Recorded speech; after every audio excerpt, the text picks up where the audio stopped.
बड़ा ऐतिहासिक फैसला किया लोकतंत्र को स्वच्छ रखने के लिए, जो कि जितने भी दागी जनप्रतिनिधि हों तो वो नामांकन करने से पूर्व अपने क्रिमिनल रिकॉर्ड सोशल मीडिया पे डालें और अब तक जो जनप्रतिनिधि बन गए हैं वो भी डालें। तो ये बहुत ही अच्छी चीज़ है, जिसके वजह से आम जनता जान जाएगा कि फला व्यक्ति किस आपराधिक मुकदमे में वांछित है, नहीं है। हमें भी कहना चाहेंगे आपके इलेक्ट्रॉनिक, अब तो लोकतंत्र है, लोकतंत्र में हर आदमी अपनी बातों को रख सकता है। तो मैं ये बात कहना चाहता हूँ आपके इलेक्ट्रॉनिक चैनल के माध्यम से कि माननीय देश के प्रधानमंत्री नरेंद्र मोदी जी भी अपने मुकदमे को सार्वजनिक करें, योगी आदित्यनाथ जी भी अपने मुकदमे को लगे धाराओं को सार्वजनिक करें, अमित शाह जो गृह मंत्री हैं वो भी अपने लगे हुए मुकदमे को सार्वजनिक करें, राजनाथ सिंह जी भी करें। ये लोग सारे लोग जितने हैं, मुझे विश्वास है इस सबके ऊपर आपराधिक मुकदमे। बिहार की जनता को अपना साबित करना चाहिए, कोई भी अपराधी है उसे टिकट न दे, अगर अपराधी है तो जनता को भी ये फैसला करना होगा कि उसे वोट न दे, क्योंकि एक अपराधी किस्म के लोगों को अगर आप वोट देते हैं तो वो अपराधी आपके ऊपर कभी भी समझ लीजिए कि सहानुभूति नहीं। इससे पहले हम पब्लिक ये अनुरोध करना चाहते हैं, जो सुप्रीम कोर्ट का आदेश आया उस आदेश की कड़ी में सबसे पहले अगर ये सही संदेश देना चाहते हैं तो सबसे पहले ये अपने क्रिमिनल या अपने भी आपराधिक मुकदमे या जो भी मुकदमे उसको सोशल मीडिया पर जाने डालें, ताकि लोगों को लगे कि ये हमारे किस कृत्य के। और प्रदेश के शीर्ष के नेता योगी आदित्यनाथ हैं तो ये सबसे पहले डाले, ताकि हम ये आसानी से जान सके कि हमारा जनप्रतिनिधि कैसे उत्तम रहेगा। जो आज हम लोग झेल रहे हैं, जैसे भाई साहब ने कहा, आज हम लोग उस चीज़ों को, उस स्थिति को हम लोग झेल रहे हैं। बड़े बड़े बाहुबली, बड़े बड़े माफिया आज राजनीति में घुस गए और राजनीति में आपराधिक कड़का समाप्त होगा, आने वाले भविष्य में द एंड हो जाएगा। जैसे चाय की छन्नी होती है, चाय की छन्नी में चाय छाना जाता है, उसी तरीके से अपराधी अब छन जाएंगे। अब कितनी मैंने हत्याएं की हैं, कितने मैंने रेप की हैं, कितने मैंने लूट की हैं, कब मैंने साइकिल चुराया है, कब मैंने किसी का ज़मीन हड़पा है। तो इस तरीके के मुकदमे जब हमारे सोशल मीडिया, हमारे फेसबुक साइट्स पे रहेंगे तो जनता को भी अपना नेता चुनने में बहुत ही आसानी होगी।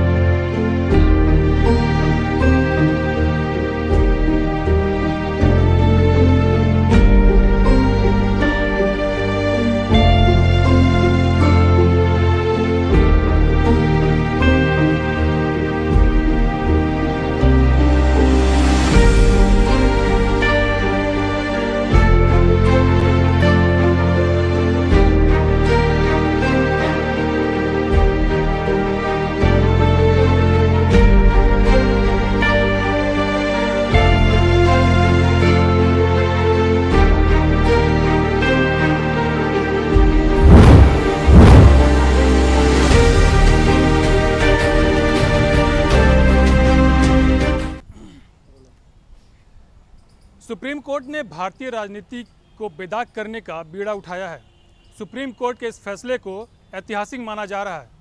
आपको बता दें कि पूरे देश में सभी पार्टियों में कुछ न कुछ ऐसे प्रत्याशी रहे हैं जो इस वक्त राजनेता हैं लेकिन दागदार हैं। ऐसे में सुप्रीम कोर्ट का फैसला आने वाले वक्त में राजनीति को किस दिशा में ले जाएगा ये तो वक्त बताएगा, लेकिन प्रधानमंत्री नरेंद्र मोदी के संसदीय क्षेत्र वाराणसी के लोगों का क्या मानना है, राजनीति इस फैसले से किस कदर साफ होगी, किस तरीके से उनके नेता बेदाग निकलेंगे, इस पर हम आज चर्चा करेंगे। हमारे साथ बनारस के कुछ लोग हैं, इनसे हम बात करते हैं और जानते हैं कि सुप्रीम कोर्ट का यह फैसला कितना सटीक है। जी, अपना परिचय बताइए। मैं रविकांत विश्वकर्मा, पूर्व पार्षद।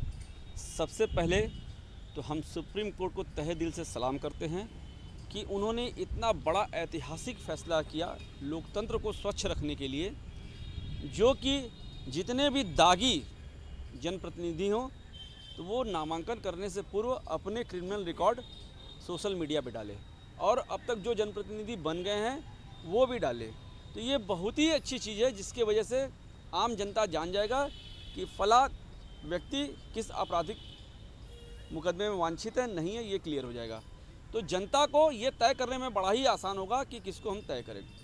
अब रही बात 17वीं लोकसभा की, तो 17वीं लोकसभा, इसके पहले जब 16वीं लोकसभा थी तो यही हमारे प्रधानमंत्री जी बड़े चीख चीख के बोलते थे कि अगर हमारी सरकार आएगी तो हम एक ऐसा कोर्ट बनाएंगे जिसमें जितने भी दागी लोग हैं उनका जो भी मुकदमा हो फास्ट ट्रैक कोर्ट में चला के एक ही साल में सारे मुकदमों का निस्तारण करेंगे, चाहे जिस भी परिस्थिति में। लेकिन आज 7 साल हो गए, 16वीं लोकसभा से 17वीं लोकसभा आ गया, लेकिन वो कोर्ट आज तक नहीं दिखा। इसलिए सुप्रीम कोर्ट को इतना बड़ा निर्णय लेना पड़ा। और 17वीं लोकसभा में इनके पूरे 542 सांसदों में से लगभग 43-44% दागी सांसद है। और इन सभी में 29% ऐसे सांसद हैं, यानी 169 सांसद ऐसे जिनके ऊपर गंभीर धाराएं, हत्या, अपहरण, बलात्कार जैसे मुकदमे हैं, और वो भी आज माननीय बन के बैठे हैं। इसलिए सुप्रीम कोर्ट को इतना बड़ा निर्णय लेना पड़ा। ये बहुत ही अच्छी बात। आप दूर मत जाइए, हम यूपी के हैं। यूपी में योगी के कैबिनेट में 25 मंत्री है, उन 25 में से 12 मंत्री गंभीर धाराओं के मुलजिम है। तो ये चल रहा है इस समय। हम जनता का शासन चाहते हैं, तो ये अपराधियों का शासन हो गया है। इसलिए सुप्रीम कोर्ट के इस फैसले को हम दिल से सलाम करते हैं, और इसका कड़ाई से पालन हो, ये भी अच्छी बात है। सुप्रीम कोर्ट ने कहा कि अगर जो व्यक्ति अपना आपराधिक या अपने क्रिमिनल हिस्ट्री सोशल मीडिया पे नहीं डालता, तो उसे कोर्ट ऑफ कंडेम्ड माना जाएगा। ये भी अच्छा निर्णय है, हम इसका स्वागत करते हैं। आपको बता दें कि सुप्रीम कोर्ट ने आदेश दिया है कि सभी प्रत्याशी अपने रिकॉर्ड्स सोशल मीडिया पर, इलेक्ट्रॉनिक मीडिया और प्रिंट मीडिया पर डालेंगे। ऐसे में उनके सभी जो रिकॉर्ड्स हैं, इससे ये पता चलेगा कि वो आपराधिक छवि के हैं कि नहीं है, समाज के लिए वो बेहतर नेता साबित हो सकते हैं कि नहीं। और दूसरी बात यह है कि जितने भी पार्टी हैं वो अपने नेताओं के, अपने प्रत्याशियों के रिकॉर्ड्स डालने में उनका सहयोग करेंगे, नहीं तो इसे कोर्ट का अवमानना माना जाएगा। ऐसे में कुछ लोग और हैं, इनसे हम बात करेंगे कि अगर प्रत्याशियों के बारे में अगर बात किया जाए तो नए पुराने सभी प्रत्याशी हैं, जो कि काफ़ी ऐसे हैं जो कि क्रिमिनल हिस्ट्री उनकी रही है पहले से। ऐसे में क्या लगता है कि आने वाले समय में क्या जनता इस नज़रिए से देखेगी कि हम क्रिमिनल को वोट न दें? जी, जनता बिल्कुल देखेगी कि हम क्रिमिनल को वोट ना दें, क्योंकि जनता के बीच में ही वो क्रिमिनल रहेगा, चाहे उसको नेता चुन के लाए चाहे जो लाए। सबसे पहले मैं आपको धन्यवाद देना चाहता हूं कि आप इस तरीके से हमारे पास आए और हमारे मुद्दों को जनता तक पहुंचाने की बात कर रहे हैं। और मैं सुप्रीम कोर्ट को तहे दिल से धन्यवाद देना चाहता हूँ ऐतिहासिक फैसले के लिए। इसमें जनता का कितना बड़ा फ़ायदा है आपको मैं बता रहा हूँ, अब समझिए।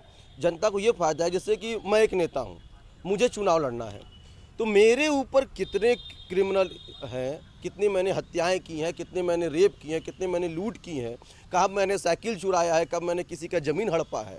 तो इस तरीके के मुकदमे जब हमारे सोशल मीडिया, हमारे फेसबुक साइट्स पे रहेंगे, तो जनता को भी अपना नेता चुनने में बहुत ही आसानी होगी।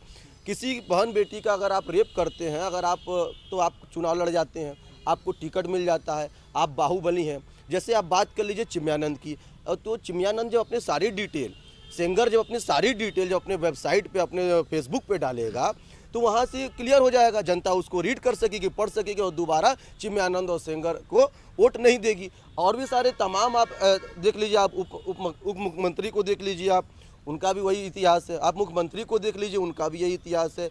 यहाँ तक कि आप किसी को भी भारतीय जनता पार्टी में जितने भी विधायक आप देख लीजिए, सबके ऊपर मतलब समझ रहे 10 में से 8 लोगों के ऊपर गंभीर धाराएं और आरोप है।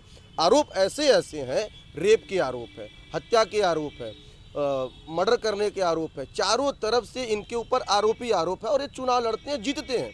जब ऐसे लोग चुनाव लड़कर जीतेंगे तो जनता का इसमें ये क्या भला करेंगे? कतई जनता का भला नहीं कर सकते, बल्कि जनता का और ये शोषण ही करेंगे, जिस तरीके से 6 साल से शोषण होता चला आ रहा है। आप चारों तरफ देख लीजिए, जीडीपी क्यों गिरी? आपको मालूम है कि जो कोई भी पढ़ा लिखा नेता तो पहली बात भारतीय जनता पार्टी में है नहीं। कुछ ऐसे विभाग हैं, जैसे स्वास्थ्य विभाग हो गया आपका, तो स्वास्थ्य विभाग में अगर बंदा पढ़ा लिखा नहीं होगा, तो स्वास्थ्य के बारे में उसको जानकारी नहीं होगी, तो वो क्या करेगा? सुप्रीम कोर्ट के इस ऐतिहासिक फैसले का मैं तहे दिल से सम्मान करता हूं, और मैं चाहता हूं कि इस पर जल्द से जल्द कार्रवाई हो। जितने भी नेता वर्ग के लोग हैं जो चुनाव लड़ना चाहते हैं, चाहे वो पहले के हों चाहे वो अभी के हों, जो राजनीति में अभी कदम रखे हों, वो अपने सारे डॉक्यूमेंट, सारी अपनी कानूनी धाराएं अपने फेसबुक अकाउंट और वेबसाइट पर जरूर डालें। सुप्रीम कोर्ट ने यह भी कहा है कि जो पार्टियां हैं वो अपने प्रत्याशियों के या अपने विधायक सांसदों के नाम भी बताएं और सोशल मीडिया पर उनका डिटेल ये भी डालें कि आखिर उन्होंने उनको क्यों चुना है इस पोस्ट के लिए। देखिए, मैं इस काशी के पतित पावन धरती से, बाबा भोलेनाथ, बाबा काशी विश्वनाथ की धरती से मैं माननीय सर्वोच्च न्यायालय को, उस जस्टिस को दिल से सलाम करता हूं जिसने इतना ऐतिहासिक फैसला लिया। ये के लिए, आने वाले बच्चों के भविष्य के लिए बहुत ही अति उत्तम रहेगा। जो आज हम लोग झेल रहे हैं, जैसे भाई साहब ने कहा, आज हम लोग उस चीज़ों को, उस स्थिति को हम लोग झेल रहे हैं। बड़े बड़े बाहुबली, बड़े बड़े माफिया आज राजनीति में घुस गए और राजनीति में अपराधीकरण का समाप्त होगा। आने वाले भविष्य में द एंड हो जाएगा। जैसे चाय की छन्नी होती है, चाय की छन्नी में चाय छाना जाता है, उसी तरीके से अपराधी अब छन जाएंगे, अपराधी छन जाएंगे और अच्छे इंसान का, अच्छे लोगों का एक बढ़िया मतलब प्रतिनिधि मंडल जैसे का प्रतिनिधित्व करने वाला, जनता का प्रतिनिधित्व करने वाला एक ऐसा अच्छा इंसान हमारा प्रतिनिधित्व, हमारे बच्चों का प्रतिनिधित्व करेगा और एक अच्छा विकास होगा। और जो आज भ्रष्टाचार, जो आज अपराधीकरण, राजनीति में अपराधीकरण बचा हुआ है, ये सब समाप्त हो जाएगा। और मैं बता दूं, भारतीय जनता पार्टी के अंदर, भारतीय जनता पार्टी की सरकार के अंदर, उत्तर प्रदेश के अंदर 50% मंत्रालय मंत्री ऐसे हैं, मंत्रालय के मंत्री ऐसे हैं जो अपराधी से एकदम जुड़े हुए हैं, जिनको बहुत सारे अपराध हैं, लेकिन वो आज मंत्री बन के जनता की बात करते हैं। सिर्फ लूट खसोट, अपराधीकरण मचा हुआ है। मैं आपके इलेक्ट्रॉनिक चैनल के माध्यम से कहना चाहता हूं कि वो लोग भी अपना अब माननीय सर्वोच्च न्यायालय के फैसले को समझते हुए अब वो लोग फेसबुक से लेके, सोशल मीडिया से लेके, इलेक्ट्रॉनिक चैनल के माध्यम से लेके अब वो लोग भी अपना जग जाहिर करें कि हमारे ऊपर कितने मुकदमे हैं, क्या मुकदमे मेरे ऊपर हत्या के हैं, लूट के हैं, बलात्कार के हैं। और सबसे ज़्यादा मुझे विश्वास है कि भारतीय जनता पार्टी की उत्तर प्रदेश और हिंदुस्तान की सरकार में सबसे ज़्यादा बलात्कारी अगर मिलेंगे तो भारतीय जनता पार्टी की सरकार में मिलेंगे। और हम ये भी कहना चाहेंगे, आपके इलेक्ट्रॉनिक, अब तो लोकतंत्र है, लोकतंत्र में हर आदमी अपनी बातों को रख सकता है। तो मैं ये बात कहना चाहता हूं आपके इलेक्ट्रॉनिक चैनल के माध्यम से कि माननीय देश के प्रधानमंत्री नरेंद्र मोदी जी भी अपने मुकदमे को सार्वजनिक करें, योगी आदित्यनाथ जी भी अपने मुकदमे को लगे धाराओं को सार्वजनिक करें, अमित शाह जो गृह मंत्री हैं वो भी अपने लगे हुए मुकदमे को सार्वजनिक करें, राजनाथ सिंह जी भी करें। ये लोग सारे लोग जितने हैं, मुझे विश्वास है इस सबके ऊपर आपराधिक मुकदमे लगे हुए। चिन्मयानंद स्वामी बलात्कार भी करता है और उनके परिवारजनों को मार देता है।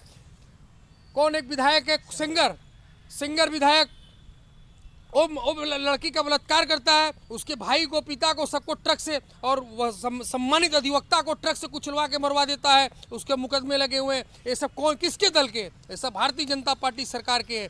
तो माननीय सर्वोच्च न्यायालय को लगा कि अब जो अपराधीकरण हो रहा है, जो भ्रष्टाचार बचा हुआ है, माननीय सर्वोच्च न्यायालय ने बहुत अच्छा फैसला दिया है। आने वाले भविष्य के लिए बहुत ही अच्छा रहेगा। मैं दिल से सलूट करता हूं, मैं दिल से सलाम करता हूं काशी की पतित पावन धरती से उस जस्टिस को सलाम करना चाहता हूं जो आने वाले देश के भविष्य को, आने वाले देश के जनता के हित के लिए इतना बड़ा फैसला लिया। और मैं आपके इलेक्ट्रॉनिक चैनल के माध्यमों को भी, इलेक्ट्रॉनिक चैनल के लोगों को भी आग्रह करूँगा कि वो लोग भी अब लगे मुकदमों को सार्वजनिक करें, अपने जो भी उनके संज्ञान में आए, जो बड़े बड़े ओहदे पर बैठे हुए हैं, कैबिनेट से लेके, राज्य से लेके और केंद्र सरकार तक जो अच्छे ओहदों पे सरकार चला रहे हैं, उनका भी अपराधीकरण, उनके भी अपराध जो उनके ऊपर गंभीर से गंभीर धाराएं लगे, उसको भी अगर वो नहीं करते हैं तो आप लोग सार्वजनिक करें। लेकिन हाँ, माननीय सर्वोच्च न्यायालय के फैसले को सबको मानना चाहिए। माननीय सर्वोच्च न्यायालय के फैसले सभी राजनीतिक दलों को दिया है, ऐसा नहीं कि भारतीय जनता पार्टी को दिया। ये मेरा मानना है कि सबसे ज़्यादा अपराधीकरण भारतीय जनता पार्टी के अंदर है, सबसे ज़्यादा मंत्रालय में है, सबसे ज़्यादा विधायक भारतीय जनता पार्टी में है, सबसे ज़्यादा सांसद भारतीय जनता पार्टी में अपराधी से जुड़े हुए हैं। तो मुझे बहुत अच्छा लगा। मैं फिर कह रहा हूँ, मैं दिल से सलूट करता हूँ, दिल से सलाम करता हूँ माननीय सर्वोच्च न्यायालय को, उस जस्टिस को। जी, आप क्या कहना चाहते हैं? देखिए, जैसे सुप्रीम कोर्ट ने जो ऐतिहासिक फैसला लिया और हमारे देश के शीर्ष नेता और देश के प्रधानमंत्री नरेंद्र मोदी जी हैं और अमित शाह हैं, राजनाथ जी हैं, तो केंद्र में सबसे पहले हम पब्लिक ये अनुरोध करना चाहते हैं, जो सुप्रीम कोर्ट का आदेश आया उस आदेश की कड़ी में सबसे पहले अगर ये सही संदेश देना चाहते हैं तो सबसे पहले ये अपने क्रिमिनल या अपने भी आपराधिक मुकदमे या जो भी मुकदमे उसको सोशल मीडिया पर जाने डालें, ताकि लोगों को लगे कि ये हमारे किस कृत्य के। और प्रदेश के शीर्ष के नेता योगी आदित्यनाथ हैं तो ये सबसे पहले डाले, ताकि हम ये आसानी से जान सकें कि हमारा जनप्रतिनिधि कैसा है। इसलिए यही सच्ची सोच रहेगी देश के प्रति। देखिए, स्पष्ट बात है, मैं सुप्रीम कोर्ट का बहुत तहे दिल से सम्मान करता हूँ। जो हुआ तो हुआ, लेकिन अब जो आगामी चुनाव जो आने वाले हैं, जैसे बिहार के चुनाव हो गए, उत्तर प्रदेश के चुनाव हो गए, तो इन जगह पे भी चुनाव होने बाकी हैं। तो जब यहाँ पे यहीं से कार्रवाई माननीय सुप्रीम कोर्ट को स्टार्ट कर देनी चाहिए।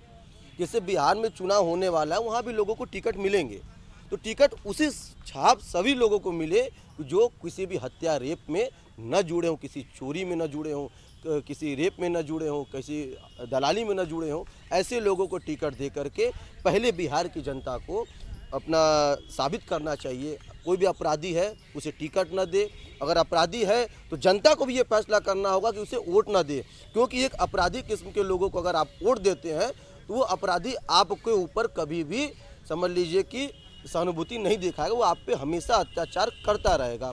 मैं माननीय पहले की जितने भी भारतीय जनता पार्टी के लोग हैं, पहले ये लोग अपने अपने क्या कहते हैं वेबसाइट पे, अपने अपने सोशल मीडिया पे डालें और आगे आएँ। जैसे हर कामों में आगे आ जाते हैं, इसी तरीके से इस काम में भी पहले ये आगे आएँ और अपने गोदी मीडिया को ही बोलें कि हमारे गोदी मीडिया हमारे ऊपर आपराधिक जितने भी मुकदमे हैं ये तुम दिखाओ भी लोगों को, ताकि जनता और जागरूक हो और हमें कतई वोट न दे। इनका कहना है कि बिहार चुनाव आ रहा है और सुप्रीम कोर्ट का जो फैसला आया है उसके लिए बिहार चुनाव एक बहुत अच्छा प्लेटफॉर्म का उदाहरण साबित हो सकता है, और जो सभी राजनीतिक पार्टियां हैं अब वो ये नहीं कह सकेंगी कि दाग अच्छे हैं। वाराणसी से काशीनाथ शुक्ला।